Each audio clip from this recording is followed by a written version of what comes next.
lang ginamit yung suction.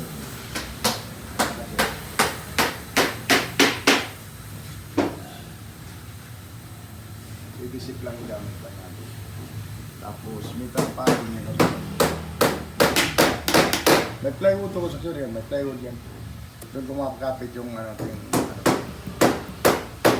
sa plywood.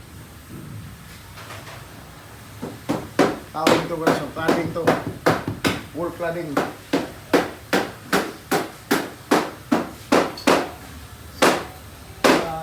May ano din, may datings.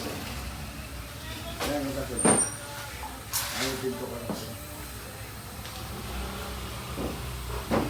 Ito, gagawa ng pinto. Plus door lang yung section. Plus door. Plus door ha, hindi minus door ha. Plus door yan, gagawa section. Papako lang natin. Para dito yung section. Ayan yung plus door ha. Ayan yung ating yung cladding na ganito ako section. Paano, may itsura naman siya. Magandang tingnan. Yan ang nagpapaganda yung wall cladding natin, yung PVC planks na ang sukat nga yung section is 8 inches by 8 feet.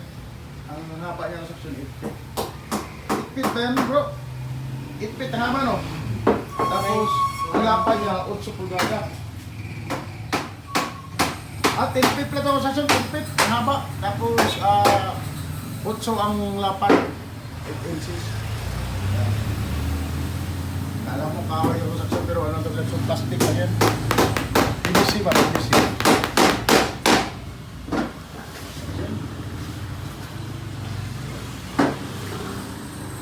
Pero para natin nagpipintura. Yan ang kulay yung mint green ang kulay. Revolution. Mint green ang kulay ang atin. First coating lang natin yung first coat pala. Magkakita niyo medyo manipis. Medyo manipis pa yung alat yan. Kirahan na natin yan. Pinakain nga natin yan. Magamit ng braso.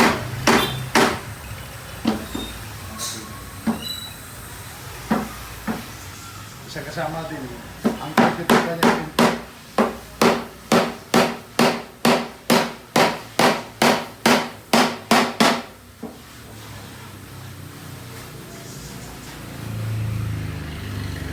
yung mga butas sa mga susunod. Pinakasingawan niya mga so meron silagyan din ng ano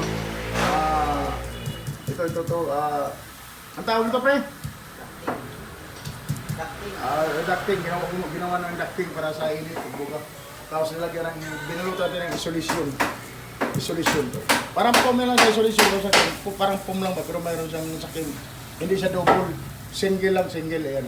Kasi mayroong isolation na double. Kabilaan yung balot na ganito. Ito, single lang. One piece. Singawa ng inflow section, mga ganito pagka init ang buga, mayroon din yung pintuan yan. Merong pag linisin mo ba, mayroong pinto. Pagpasukin yung mga alam mo na. Yan. Panay-panay ang pukpuk ako section. Binibira na ako section. Hanggang dito lang ang section. Pag-like and share ang ating video mga section. Gusto mo mga section? Thank you for watching mga ano.